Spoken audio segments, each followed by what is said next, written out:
This channel does not promote any violent, harmful, or illegal activities. All content provided by this channel is meant for an educational purpose only.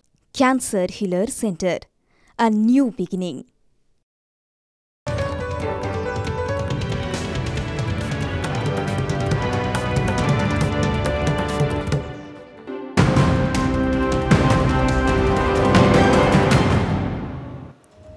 টিভি9 বাংলায় স্বাগত। আপনাদের সঙ্গে রয়েছে আমি শর্মিষ্ঠা। প্রথমে একটা বক্তব্য আপনাদের শোনাবো, অনুব্রত মণ্ডলের বক্তব্য। কি বলছেন?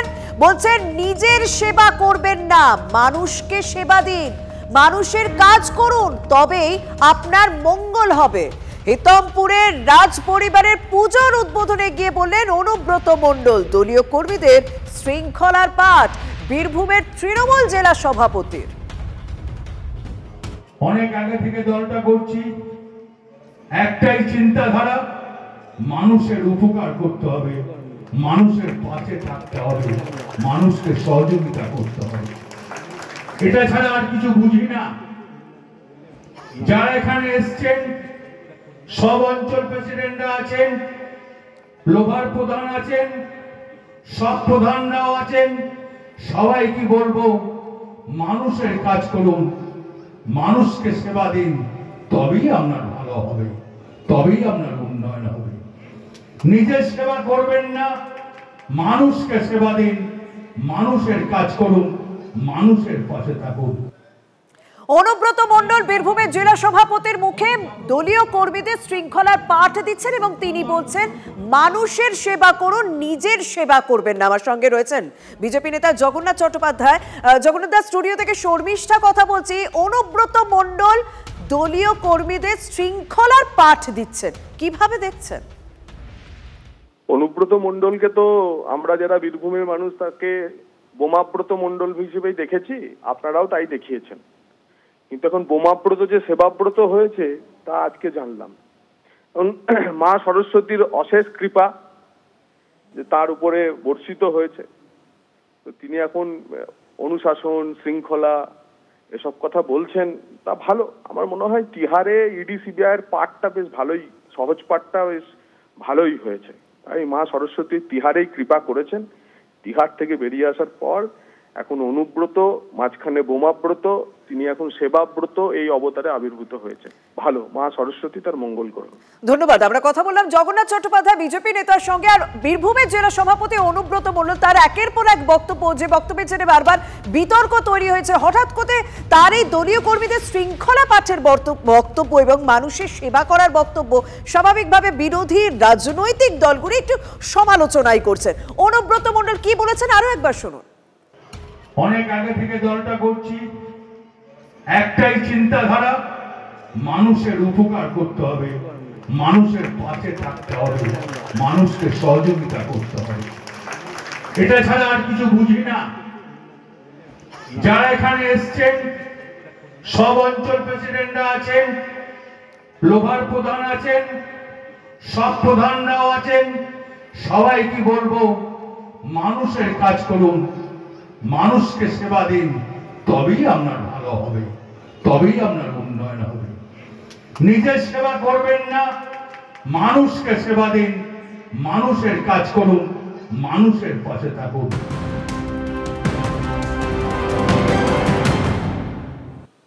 বীরভূম থেকে সোজা এবার কামারহাটিতে বিনা মেঘে মদন, এ কথা বলা যেতেই পারে, কারণ কামারের ঘা কোথাও দিলেন কামারহাটির বিধায়ক। কি বলছেন? বলছেন তৃণমূলে টাকা দিলেই পদ পাওয়া যায়। মদনের নিশানায় দলেরই একাংশ। পুরসভা, পঞ্চায়েত থেকে বিধানসভা ভোটের জন্য টিকিট পেতেও টাকা দিতে হচ্ছে। টিভি9 বাংলায় বিস্ফোরক অভিযোগ কামারহাটির তৃণমূল বিধায়ক মদন মিত্রের। তৃণমূল কংগ্রেসে ক্ষমতা পাইয়ে দেওয়ার জন্য এক শ্রেণীর বাজারি দালাল দলের মধ্যে ঘুরে বেড়াচ্ছে এবং তৃণমূলের নাম করে বেশ কিছু লোক তারা এর খপ্পরে পড়ছে এবং সর্বত্র একটা টাকা লেনদেনের একটা বড় অংশ চলছে তলার লেভেলে। বলছেন যে জেলা বা পঞ্চায়েতের একটা সদস্য হওয়ার জন্য টাকা দিচ্ছে সর্বত্র। এটা একদম জেলা লেভেলে এই দুর্নীতিটা ছড়িয়ে গেছে প্রত্যেকটা জেলার বিরাট বিরাট অংশে। এবং আমি খালি চাইছি আমার কটা লোক এই টাকা দিবি, আজকে 10 লাখ দিবি, তোকে সেক্রেটারি করবো, এরপর তোকে পঞ্চায়েতের টিকিট দেবো, কাউন্সিলরের টিকিট দেবো, কেউ কেউ বলছেন এমএলএর টিকিট দেবো। এমএলএর টিকিটের এখন দর কত যাচ্ছে? যে যেমন পাচ্ছে তাকে হাঁকছে। একটু আমারও জানতে ইচ্ছে করছে যে কেমন পদে কেমন টাকা। তৃণমূলের পদ পাওয়ার জন্য এখন একটা সরকারি চাকরি WBCS অফিসার গেজেটেড অফিসারের থেকে বেশি মূল্যবান, মোস্ট কস্টলি, লাক্সারিয়াস, যেমন পাচ্ছে। একটা চাকরি দেওয়ার নাম করে একটা দলে পদ পাওয়ার জন্য কেউ 5 লাখ চাইছে, কেউ 10 লাখ চাইছে। টাকার কি ভ্যালু আছে? যে সম্প্রদায়ের হাতে কালো টাকা রয়েছে, যারা ঘুরে বেড়াচ্ছে তৃণমূলে একটা মুখে ছাপ লাগিয়ে, কোনোভাবে কোনোদিন যদি দিদিকে একবার প্রণাম করা বা অভিষেকদার পাশে বা মদনদার পাশে বা কাউর পাশে একবার দাঁড়িয়ে যেতে পারি, হয়ে গেল। এলাকার পুলিশের 7 খুন মাপ, পুলিশের কাছে কেস গেলে বলছে এই দেখুন আমি তৃণমূল কংগ্রেস করি।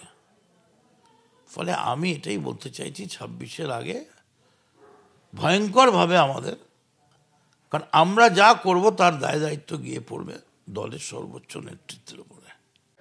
কামারহাটের বিধায়ক মদন মিত্র যেন বারবার দলের কোন্দলটাকে কোথাও উস্কে দিচ্ছেন, আর যে বিষয়টাকেই অস্ত্র করছেন রাজনৈতিক দলগুলি, বিরোধী রাজনৈতিক দলগুলি। বাম এবং বিজেপির বক্তব্য তো শোনাবই, কিন্তু তার পাশাপাশি তৃণমূল কংগ্রেসের কি প্রতিক্রিয়া শুনুন। মদনদা সেই সময় থেকে তৃণমূল কংগ্রেসের সাথে জড়িত, যখন তৃণমূল কংগ্রেস তৈরি হয়েছিল। তারপর যদি ওনার এটা আত্ম উপলব্ধি হয়, তাহলে সেই দলে তো ওনার থাকা উচিত না। প্রথম কথা, ওই দলে থেকে উনি ওখানে গিয়ে গলা উঁচু করে কি লাভ? কিছু না হলে পরে কমসে কম বাড়িটা ছেড়ে দিয়ে বাড়িতে বসে থাকুন, ধর্মকর্ম করুন, গীতা পাঠ পড়ুন, মহাভারত পড়ুন, তাও কারো কাজে লাগবে, পরকালটা ভালো হবে। কিন্তু এই নর্দমায় থেকে, এই দুর্গন্ধযুক্ত নর্দমায় থাকলে পরে যে পাপ লাগবে সে পাপ কুম্ভে গিয়ে 5 বার স্নান করলে পরেও ধোবে না। মিত্র আজকে দাবি করছেন সেটা বড় কথা না, আমরা বহুদিন ধরে দাবি করছি যে তৃণমূলের নেতারা তারা হচ্ছে যে গরিব মানুষের টাকা লুট করে নেতা হয়েছেন। আজকে মদন মিত্র এই দাবিটা যে করছেন, 100 কোটির মালিক হয়েছেন, তার মধ্যে নারদার ভিডিওতে যত টাকা নিয়েছেন সেটা তো লোকে চোখের সামনে দেখেছে, তারপর অন্যান্য অভিযোগ যা আছে সেটাও দেখেছে। কিন্তু এটা একা মদন মিত্র না, গোটা তৃণমূলের দলের ওপর থেকে নিচ অব্দি ওই 75-25-এর বখরার যে ভাগ, এই নিয়োগ দুর্নীতি, সারদা নারদা, গরু পাচার, কয়লা পাচারে, তার ফলে গোটা তৃণমূল দলটা দাঁড়িয়েছে দুর্নীতিতন্ত্রের ওপর। এই যে মদন মিত্র এই কথাটা বলেছেন, 100 কোটির মালিক হয়েছেন, কীভাবে ওই টাকার মালিকটা হলেন সেটা কি উনি বলেছেন? আর যদি ওনার আত্মগ্লানি হয় তাহলে পুলিশের কাছে কি বলছেন না কেন যে আমাকে অমুক লোক কত টাকা চেয়েছিল, আমাকে ওই পদ দিয়ে দেবে বলে? এমএলএ হওয়ার জন্য কি কাউকে টাকা দিতে হয়েছিল? যদি হয়ে থাকে তাহলে তার নামটা গিয়ে পুলিশকে বলছেন না কেন? ফলে টিভি মিডিয়াতে থাকার এই আরতির জন্যে যদি কেউ এই ধরনের কথা বলেন, পুলিশ কেন সুমোটো মামলা করছে না এই ঘটনাটায় যে তাহলে দুর্নীতি হয়েছে এবং দুর্নীতি নিয়ে পুলিশের মামলা করা হবে? কারণ পুলিশের শরীরে শিরদাঁড়াও নেই, ঘাড়ের ওপর মাথাও নেই। আমি জানি না মদনদার কোনো কথা বলেছেন, রসিকতা করেছেন, বা একটা ব্রডার কিছু রাজনীতি বোঝাতে গিয়ে কোনো উদাহরণ দিয়েছেন, সেটা সব দলকেই হয়তো মিন করেছেন। আমি পুরো বিষয়টা জানি না, আমি বলতে পারবো না। Cancer Healer Center, a new beginning.